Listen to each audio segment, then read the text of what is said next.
So a couple things today. I'm going to try to give a background to the current bear market, what we see in the markets right now, look at some of the internal indicators. We will also take a look at some historical bear markets and things that we could be looking for as we attempt to find a bottom here or a bottoming process, and what that looks like, and what the probability of recession is. And they'll go over some other just kind of interesting tidbits as we go along. So with that being said, I come to you here today from Sonoma, California, where I'm here visiting some clients later this evening. So a beautiful 75 degrees outside, surrounded by wine country. Wishing I was drinking wine to a bull market and not a bear market, but we have what we have in front of us. And so let's take a look at some of the slides. And as we go on, again, I encourage anyone to ask questions as we go. So, and this will be my final presentation for the 2021-2022 year. Hopefully by the time we get into the 2022-2023 year, market's on a rebound, but could be different, right? So let's go ahead and jump into the slides, Vani, if you don't mind. We'll go to the first one. So just took a snapshot there from the Wall Street Journal on the 22nd. Conditions are ripe for a deep bear market. Definitely sentiment out there. We're starting to see all the articles. I don't know about you guys, but when I pull up my my browser, half the articles are, market predictor predicts 80% fall in the market. All these things are starting to happen, right? This is very, very common, especially when we get these big drawdowns in the equity markets. Please just make sure, if you don't mind, that you're on mute, unless you're asking a question there. So there's not coughing or whatever in the background.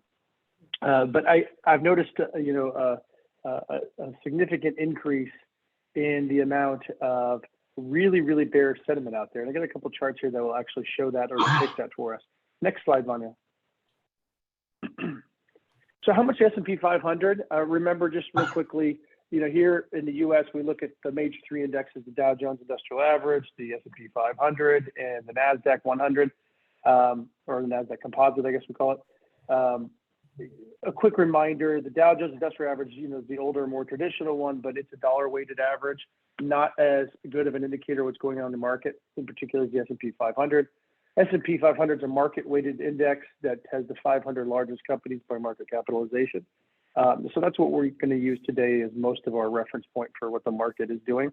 NASDAQ is certainly a heavier tech-driven, growth-driven indice that has seen, a bigger drawdown or contraction in this current bear market. So how much the S&P 500 has dropped during past bear markets? Well, you got March of 2000 to September 01, a nearly 40% drawdown, January to October of 02. Following that drawdown in the early 2000s, a subsequent one that was another, 35% or so.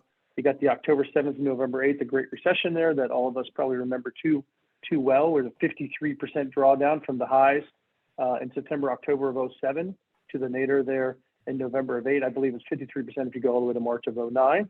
January, March of 09, another bear market, 25%. And then February to March of 20, obviously the pandemic, remember 33% drawdown. And that was, if we recall, that was pretty eye-watering because it happened in the course of about 10 days.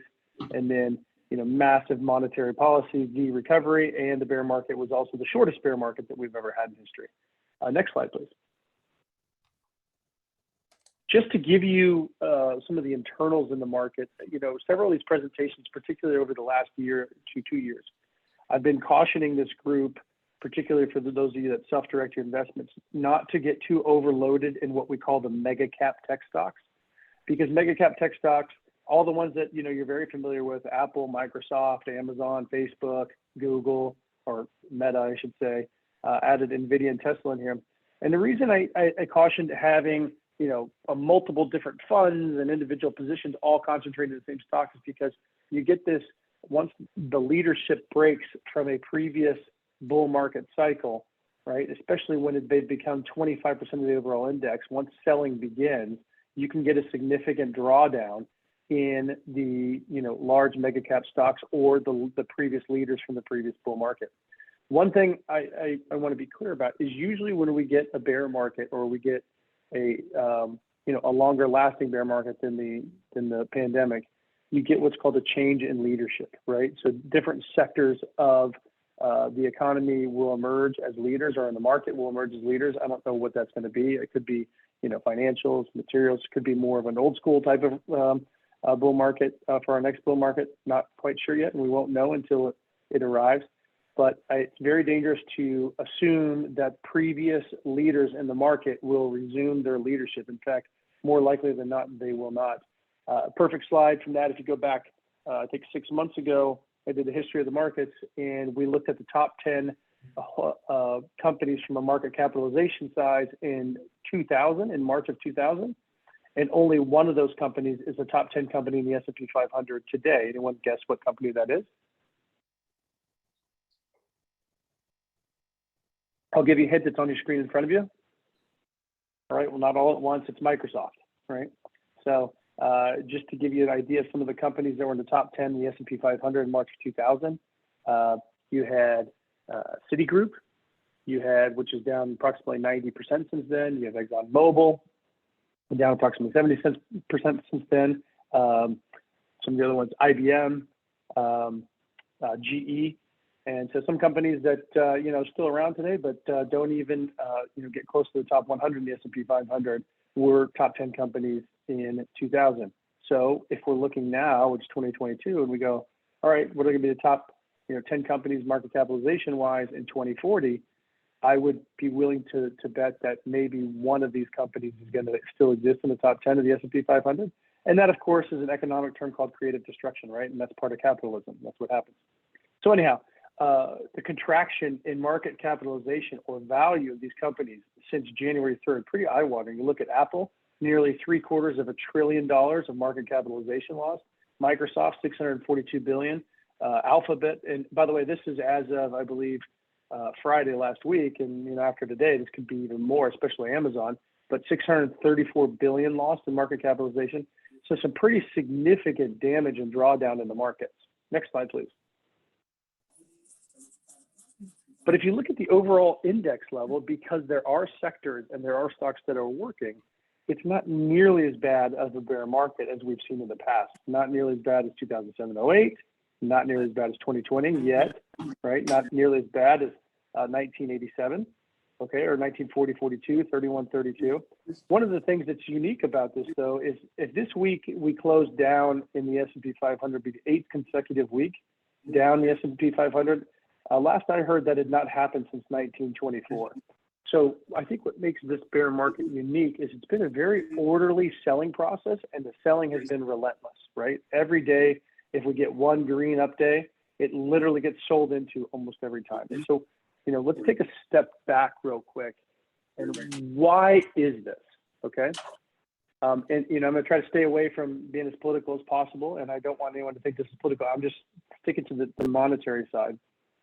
You came out of the pandemic and you had unprecedented monetary and fiscal stimulus, literally printing money. And I'm not talking about a couple $100 billion or even $1 trillion, several $1 trillion of stimulus.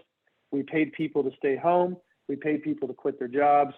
We threw a whole bunch of money into the market. A lot of it was to keep people working after unemployment was, double digits after the pandemic, right? So all this damage occurred. The issue is in March of last year, March of 2021, the inflation rate had creeped slightly above what's called the neutral rate for the Fed, right, which is 2%. They have essentially the Federal Reserve has, two essential goals, right, or mandates as they call them. One is to keep inflation at the target rate, which is 2%, which we're obviously way above that right now. And the other is full employment in the economy. So that's the dual mandate.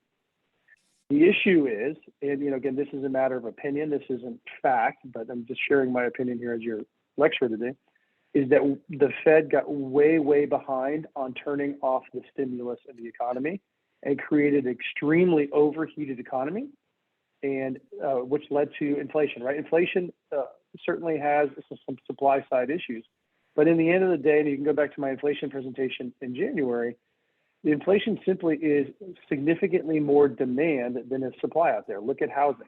Housing's been on fire because you can't find a home that didn't have multiple bidders. Well, what we're starting to see right now is that entire dynamic flip upside down. Okay, starting to see a slowdown in housing. Housing starts today. We're down significantly. We're starting to see some cracks in the economy. And so what the market is doing is getting out in front of that. yesterday after the market closed. Snapchat, which is a company a lot of people probably don't use their product. Maybe some of your children or grandchildren do. But not a very large company, not a very robust set of products. But it announced that it's going to miss its revenue guidance that it set out, and literally every tech stock that I could see across the sector, just about all the large cap techs, everything sold off precipitously. And a lot of that is because of this contraction of what we call growth. Okay. And so what rising interest rates do, and what the Fed is trying to do, is essentially play a game of catch up by tightening what's called monetary policy, or using the Fed funds rate and rapidly raising the Fed funds rate to slow down the demand side of the economy.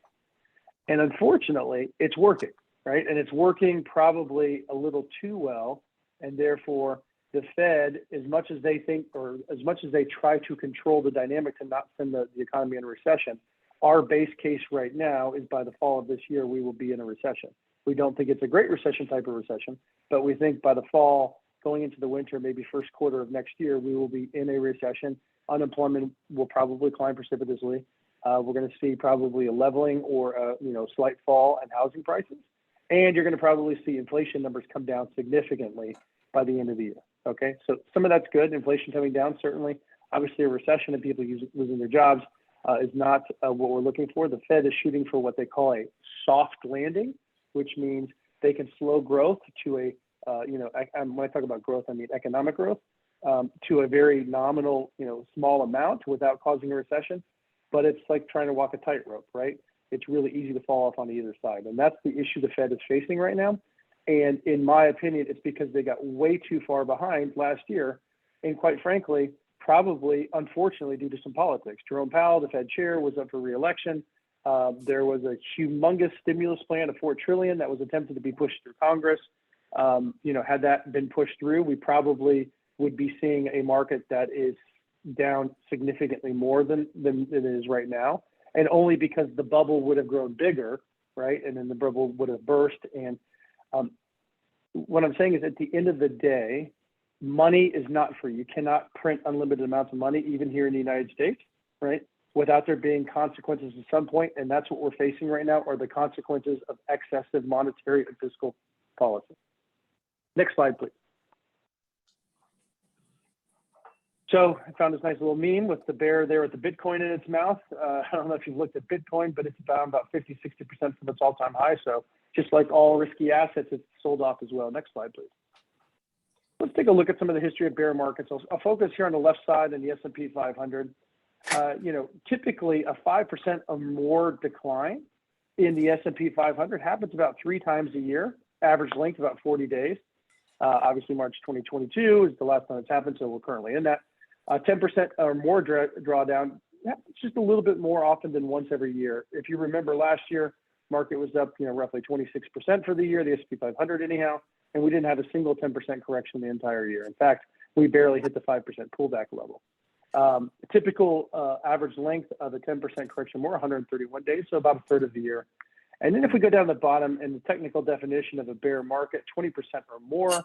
Last one, March 2020, we still haven't closed below the 20% level of the S&P 500. We're very close, but we have not. In fact, I haven't looked at market in the last hour or two, but could cross that threshold today.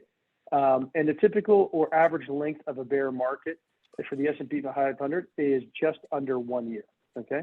So these processes take a while to figure themselves out, and they usually end, and my prediction, again, I'm injecting a lot of opinion this time, which I don't normally do, but my guess is the end of this bear market will occur when the Fed pivots from a stance of aggressively raising interest rates to either completely pausing, stopping raising interest rates, or reverses and begins to lower the Fed funds rate. And that would, of course, be a result of what they're seeing in the economic data, that a recession is happening. Real quickly, just to talk about, talk about recession and we talk about markets. When I say the word recession and people think, oh, we'll be in a recession, the market's going to fall even more. It's actually the opposite. You got to remember, there are leading, concurrent, and lagging indicators to the economy, right? For example, unemployment is a lagging indicator, right? So unemployment peaks after the recession usually, not prior. The stock market, on the other hand, is a leading indicator for the economic cycle. And so stocks are discounting or looking forward 6 months to a year. So all the turmoil that's happening in the market is probably a predictor of what's happening economically, 3, 6, 9 months from now, which again is why our base case is that we will be in an economic recession by the end of this year. Okay. And that's when you start to see again rising unemployment. It's going to be precipitated, or prior to that, you probably see falling prices, meaning prices at the gas pump, food prices, et cetera, start coming down as the demand side of the equation falls and supply catches up. Okay, next slide, please. So just the history of bear and bull markets. If you focus a little bit more recently, you can see the big expansion that we went through after the Great Recession. And the Great Recession, how long did it last? Well, technically, about a year and a half. Okay, and then we had an 11-year expansion where we had a 400.5% rate of return on the S&P 500 over the course of 11 years. We had the 1.1 month 32% drawdown in the S&P 500 due to the pandemic, and then subsequently, and this a lot of people forget, the S&P 500 climbed 102.5% from its pandemic bottom until we hit a peak earlier this year, January, February of this year. And so, a very short cycle, but likely coming to an end here shortly. Next slide, please. Oh, actually, could you go back one, Vanya? I just want to recap one of the over here on the top left. If you look, the average bull market has lasted 4.4 years, an average cumulative return of 155% roughly. And the average bear market has lasted 11.3 months with an average cumulative loss of 32.1%. So again, if you think of the bear market that we're in now, starting roughly March of this year, we're probably a good 9 months to really working our way out of this thing. Does that mean we're going to go significantly lower? It's hard to say. I would say the asymmetric risk right now would be to the upside, only because if you look under the hood, and here's a couple interesting statistics for you. So we're looking at the S&P 500, which is roughly down 20% for the year. If you look at the NASDAQ composite, it is down roughly a third for the year, or over 30% for the year. But that doesn't tell the whole story. The whole story is if you look at some specific stocks within the NASDAQ, or if you look at the median NASDAQ stock is down well over 50% year to date. The median S&P 500 stock is down nearly 30% year to date. Okay, that is a huge number of stocks that are in bear market territory. Over 50% of the S&P 500, actually I think it's now over 60% of the S&P 500 is already in bear market territory, and something like 75-80% of the NASDAQ is in bear market territory. I'll just give you some names, some really popular names from 2021. Robinhood, down 70% from its highs. Affirmed, the buy now, pay later app technology, down 70-80%. I was just looking at Netflix, which was part of the FANG, right? And previously one of the biggest companies in the S&P 500, in the NASDAQ, down over 70% year to date. Facebook, down 50% year to date. There is some massive damage out there in the equity markets. So, when the clients come to me and they say, do you think we're going to go down another 20, 30%? And I tell them, the only way we go down another 10, 15, 20% is if the markets sell off everything. Utilities get sold off, consumer staples, and the energy sector would just have to completely collapse as well, because the energy sector has done very well year to date, up 20, 30%, as have MLPs and oil and exploration, as have staples, pretty flat year to date, and utilities pretty flat year to date. Until those sectors sold off to the tune of 20, 30%, then it would be hard to see the S&P 500 down another 10, 15%.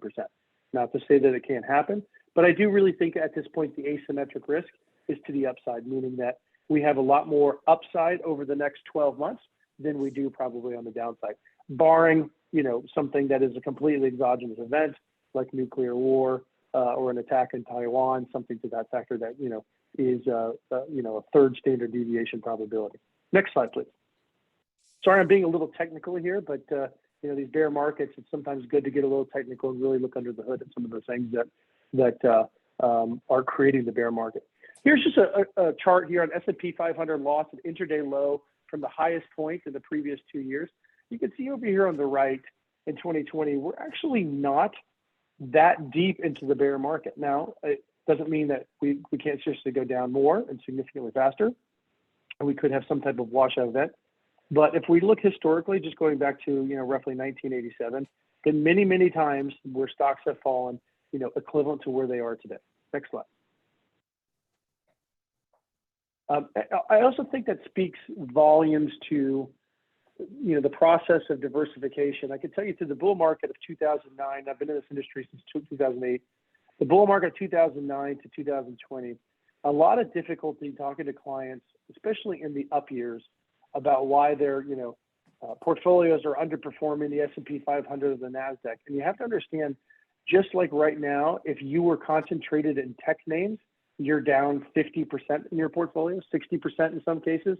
If you're, Bitcoin, you're down 50 to 70%. Coinbase, the Bitcoin platform that, IPO'd, was it last year or 2020, I can't quite recall, is down 70, 80% year to date, right? I mean, those are the type of losses, especially as you get towards retirement, that you cannot handle in your portfolio. But you also have to be willing to give up the upside in good years, or understand that your portfolio is not going to be so over-concentrated into the little sectors that do so well. I have a younger client that's a son of one of my larger clients, that UCSD professors and doctors, and son is a rabbi. And about a year ago, maybe not a year ago, about a year ago, last summer, he came to me and said, Ryan, I'd like to take my portfolio or half of my portfolio and do it myself, and just give it a try, give it a run, and see what I can do. And I've been doing a lot of research and this and that and the other. And I actually spoke to him a month and a half ago. And what he did back last summer is he rebalanced his portfolio to focus exclusively on tech names that he really liked, that he thought had a lot of room to grow. And it performed really well for about a month or two. And then the NASDAQ peaked in November of last year. And I spoke to him about a month ago, and I just asked him, frankly, I said, hey, Jeremy, how's it going? I mean, are you doing okay? You hanging in there? And he goes, well, my portfolio is extremely heavy tech, and it's probably down, 50, 60%, but I've been, hedging it with some, futures options and this and the other. And I was like, whoa, that's pretty complicated for doing it from home. But, again, down 50, 60%, you have to realize to get that portfolio back to even, you're going to have a return of 100+% over the next year. And so, again, in these bear markets, I just want to remind you, and not just bear markets, but in investing in general, it's often losing less on the downside, so you start from a higher point, than it is maximizing out those returns in the good years. Here's a chart of the S&P 500 intra-year declines versus calendar year returns. So the average intra-year decline, meaning average year, we have a 14% drawdown in the S&P 500. We're only at 19, 20%. We're really not that anomalous from a typical year. Again, that's why there could certainly be some more downside in this market. This chart is a couple days old, but intra-year at the point of this chart, we were down 16% with an intra-year low of 18%. 2 years ago, we finished the year in 2020, the pandemic year, up 16% for the year, and we were down intra-year 34%. But just take a look real quick at the last 3 years at the returns in the market. 2019, you had nearly 30%. 2020, as long as you didn't sell out in the bottom of the pandemic and you held on to your investments, right? You had a 16% return by the end of the year, and it followed up with 27% return.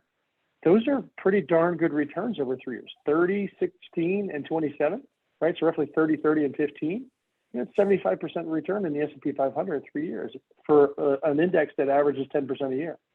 So we're due for a drawdown, or at least some type of correction or reversion to the mean. Next slide, please. Here's what's a little anomalous of this year. This is the Barclays aggregate. So this is essentially corporate bonds. This is the corporate bond index. And you can see for the most part, bond, intra-year decline, average of 3% bonds, annual positive returns in 42 out of 46 years. So you've got over a 90% chance of having a positive return in bonds.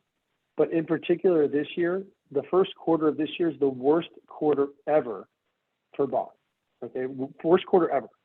And so that I think is what has made 2022 really, really tough, is that bonds have not been a ballast or have not acted as a diversifier away from stocks or equities. They have fallen in lockstep. So, what is working, right? What has worked? About mid-year last year, as we saw inflationary pressures come in, we added 5-10% slivers to our portfolios of the commodities, and that certainly has worked really well. Again, if you had commodities during the 2000 teens all the way to 2020, they were literally the biggest underperformer each year for nearly a decade. So again, it's this whole diversification process in portfolios that really helps, get us through these bear markets. Next slide, please. So let's take a look at some of the market internals and sentiment. And, again, these are just axioms that you can, none of them are, based on factual studies, but these, kind of the old adages of Wall Street. Bottoms are usually events, meaning you get some type of crescendo selling. It washes out all the last of the sellers. The fear gauge, which is called the VIX or the volatility index, spikes, and you get a washout, and people just can't stand the losses anymore, and they sell out of all their investments. And that's when you get the crescendo, bear market low, and then you get a reversal. All right. Tops, on the other hand, are usually processes, right? You just run out of bulls and run out of buyers, and sellers begin to overwhelm the bulls. Right now, sentiment is overly bearish. So I have a sentiment chart here in a second. What do I mean? It means that people out there think from an economic standpoint, from the market standpoint, that we are in a really, really awful place. And so sentiment is nearing that crescendo, but some of the other indicators are not indicating that we're at a market bottom. Remember that sellers eventually run out, right? And then there eventually is more buyers than sellers. People ask me what makes the market go up or down, and I say simply, well, if there's more buyers one day than sellers, then the market goes up. And if there's more sellers than buyers one day, then the market goes down. It's that easy, right? Just simple supply and demand. And, we'll look at here in a second, but volatility may not have peaked. So we may not have hit that crescendo event that we need to really, really end this bear market. Next slide. So here's actually our volatility index.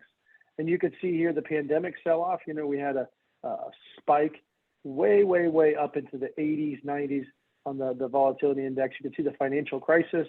You can see the market bottom after the dot-com crash.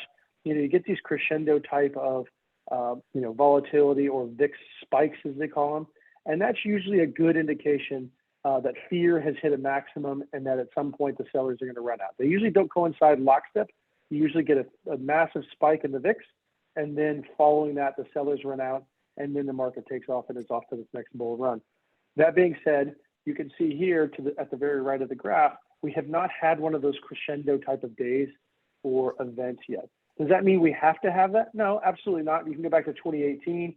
You can see that we had an elevated VIX reading, and we were down 20% in December of 18. If anyone remembers, December 24th, the market bottomed out. And December 26th, we got a nice Christmas present for those of you that celebrate Christmas, because the market was up 1,100 points, and then the bull was back. And obviously, we had 3 great years following that.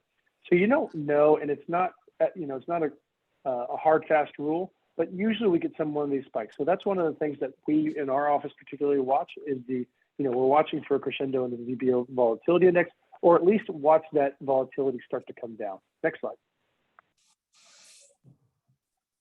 Some other internal dynamics. A share of portfolios allocated to stocks. You can see in May of 2022, because of bonds with such low yields, because of financial repression, holding on to some short-term bond and maturity. I'll get your question here in a second, Richard. Thank you for adding one there.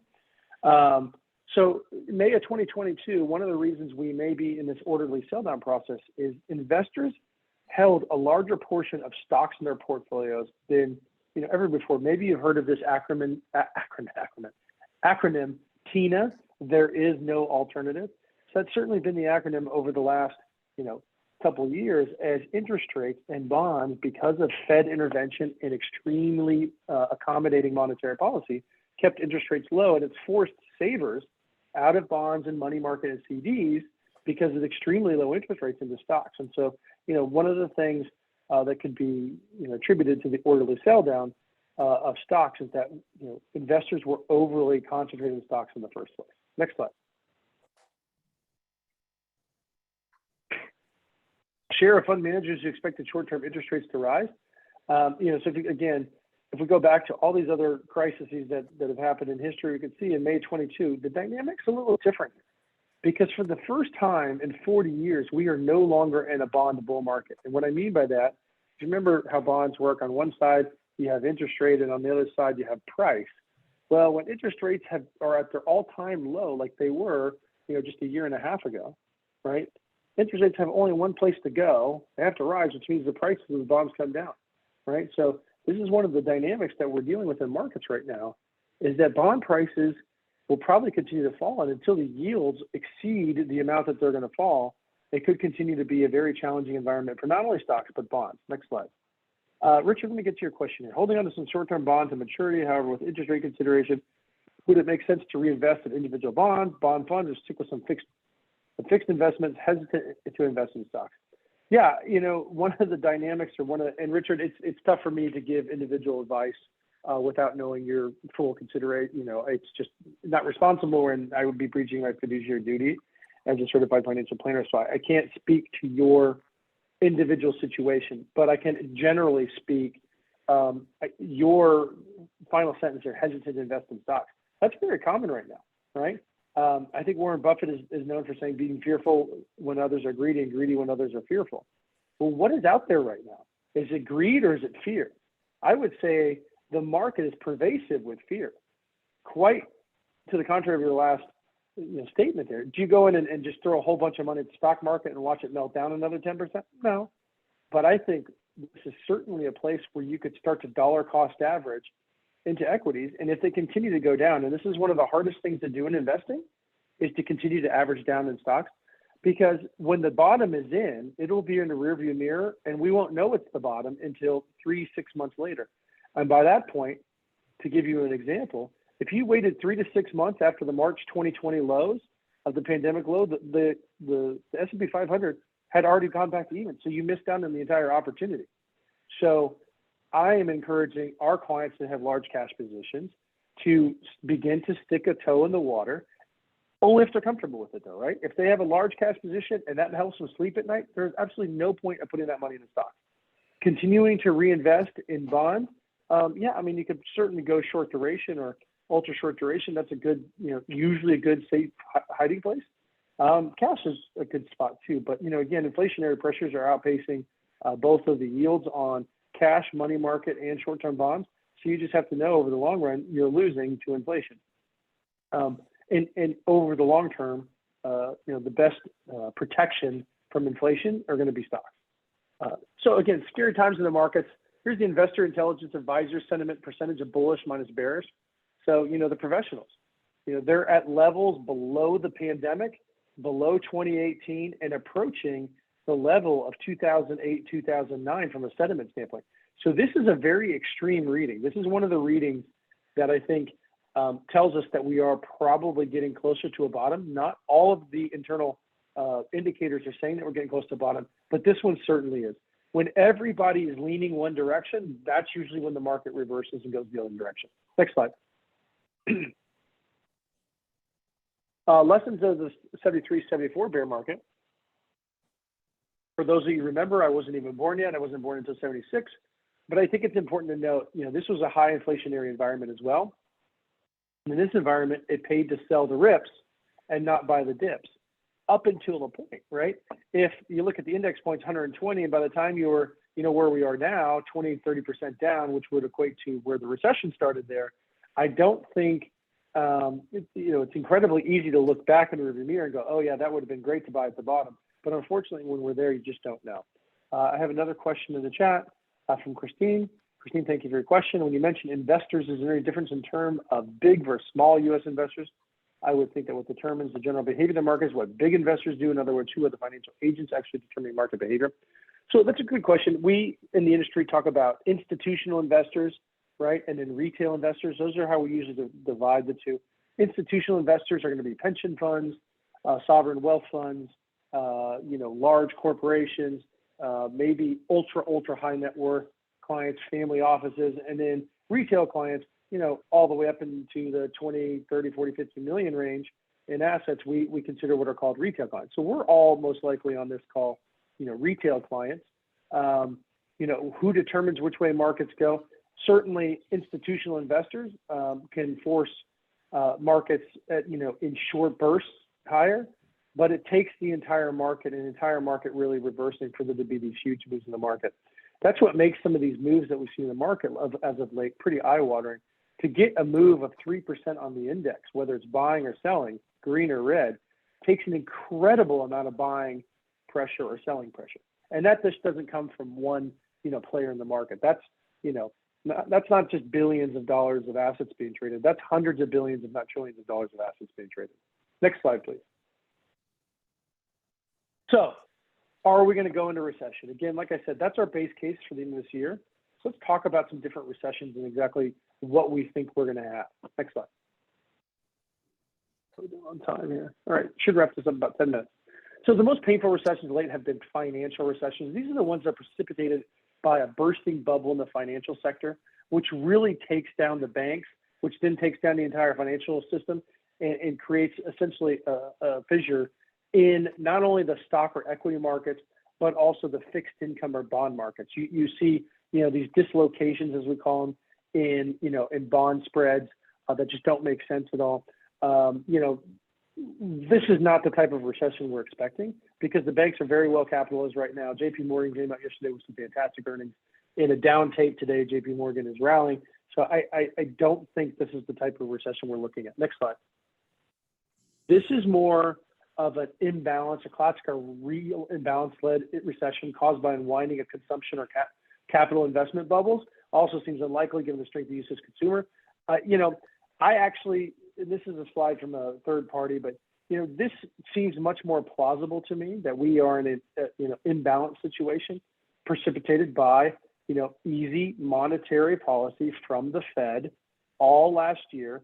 Combine that with fiscal stimulus that came out of the Congress, signed by the president, that was probably ill-timed extension of unemployment benefits that led to the Great Resignation. I know there's a lot of other factors that go into it. Throwing money, trillions and trillions and trillions of dollars at the economy, and it gets overheated. It causes an overheating of demand. Then you get a supply side shock. Supply side shock. What do I mean by that? You get a war in Ukraine that causes oil prices to go up. That's a supply side shock. You get supply chain issues in the ports of Los Angeles and Long Beach and all up and down the West and East Coast. And then you get a supply side shock in a full, very different lockdown than we had in the United States. Full lockdown in China. Shuttering of Shanghai, a city of 25 million people, and literally not a cricket outside that can't be heard. Those type of supply side shocks. In an economy that's already well overinflated with demand, that's how you get the anatomy of a recession and the bear market we're seeing in the equity markets. Next slide. So again, different types of recessions: financial recession, classic or imbalance, or central bank-led recession. This is probably a combination of a central bank-led recession and an imbalance-led recession, right? So we could be looking at something similar to an early 1990s recession or 79-81. Certainly don't expect a Great Depression or any type of depression with this recession. Next slide. And that's mostly because the banks are well capitalized and it's not a financial recession. So asset class returns from the first inversion of the yield curve to ensuing recession start. Again, S&P 500, you can look at all the different metrics there. Let me not really focus on this one because I'm running out of time. Next slide, please. There's a couple more I really want to get to here. Here's what I was talking about with consumer confidence. The consumer sentiment index and the subsequent 12-month S&P returns. You can see here when consumer sentiment really hits these capitulatory bottoms, you can see down there, May 1980, you get a 20% return over the next 12 months S&P. October of 1990, when you had the 1991 recession, you almost had a 30% return over the next 12 months. You can see November of 08 at 22.2. August of 11, when we had the pigs crisis, Portugal, Ireland, Greece, Spain, you had all that sovereign wealth debt that was potentially going to go bankrupt. You had a 15.4% return over the next 12 months. You can see there in April of 2020, you had a 43.5. Look at where sentiment is right now with the consumer. It's significantly below where it was during the pandemic. This is a pretty extreme reading and one that indicates, I think, that we are probably pretty close to a bottom in the market. Next slide. Just a reminder of asset class returns and why we diversify ourselves. look at if you looked at 2007 to 2021, and I'm at the very right, I'm looking at annualized there, not volume. I'm looking at annualized. The very bottom, commodities. You literally had a 14-year experience where you never had a positive return in commodities. You go year to date. What's the number one performing fund in all of our portfolios? All of our commodity funds, right? Up 30% year to date. That's going to obviously include oil stocks, energy stocks, et cetera, et cetera. I think it's important to remember, this is why we keep diversified portfolios, right? You could see 2010, 11, 12, REITs, they did very well in the mid-2000s, probably a lot due to low interest rates. And then, fast forward to the pandemic, 2020 is the bottom of the barrel, right? So again, I think it's important to continue to stay diversified in your portfolios. And I always say, just want to follow that yellow brick road that's right there in the middle. Next slide. So what do we do, right? Of course, my job, you have to have a little bit of levity in this industry. You have clients, obviously, that, some that are freaking out. You hope that you've set risk tolerance in portfolios to set clients up for success, especially through financial planning, and, give them their potential downside in a market like we're in right now. But at the end of the day, it's still our fault. And, that's what we're here for, right? For the whole psychological part of these bear markets. Next slide. So I want to finish here with my final two slides and remind you, particularly in a bear market, we get what are called these contra rallies, right? That can just be absolute ripping rallies because you get a lot of people that are short covering, thinking they're missing the bottom, et cetera, et cetera. And these bear market rallies, if you really miss any of these days, if you go to cash and you miss these days, you really could be missing out on a significant amount of returns. Just here, 7 of the best 10 days occurred within 2 weeks of the 10 worst days. 6 of the 7 best days occurred after the worst days. The second worst day of 2020, March 12th, was immediately followed by the second best day of the year. This is performance on the S&P 500, 10,000 investment between January 1 of 2002 to December 31st of 2021. So we have roughly a 20-year sample here. If you stay fully invested, you average 9.52%, right? And you have 61,685 from that 10,000 initial. If you just miss 10 days in the market, 10 days in 21 years, the 10 best days, your return is cut in half. And if you miss the 30 best days or 1 month of the best returns, your return goes from 9.52 to 0, essentially, 0.43%. I cannot encourage you enough, especially if you're at retirement or close to retirement. It is incredibly important. You've got to stay invested because you don't know when these bear market rally rips are going to occur, and it is impossible to determine when the bottom is. I've given you some sentiment indicators today that show we're probably nearing a bottom in the bear market. And by the way, the market will bottom long before a recession is announced. Remember, a recession and 2 negative quarters of GDP and rising unemployment are all lagging indicators, right? The market will bottom out way before that, probably 3 to 6 months prior to the official announcement of a recession. Next slide. And this is my last slide. This is just, Wells Fargo Investment Institute, who we use for a lot of our research, came out with end-of-year targets, S&P 500. I think today we're sitting somewhere around 38, 3,900. They have an end-of-year 22 target, 42 to 4,400.